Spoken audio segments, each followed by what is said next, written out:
This is just a photo or a sketch, really, of a filter cart. This is what is recommended for usage from a fill perspective.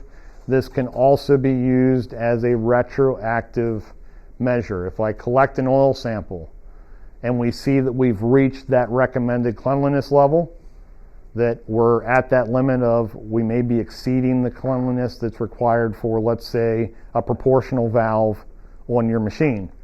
We can look at that and say, okay, we need to do something to be now somewhat reactive but proactive before we have a failure on the machine.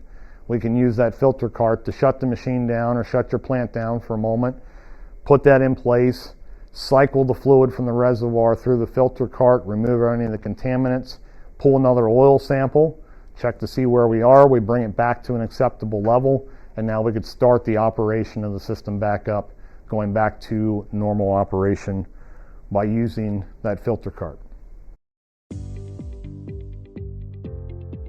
In summary, portable filtration units, also referred to as filter carts or kidney filtration units, are used to transfer and deliver hydraulic fluid clean from a drum to a reservoir.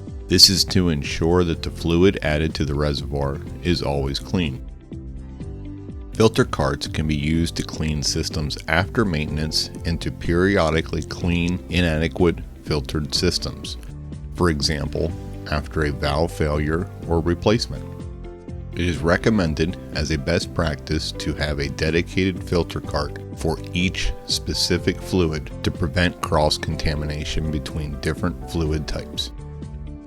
Remember, new fluid is not necessarily clean fluid. Always filter the fluid before adding it to the reservoir.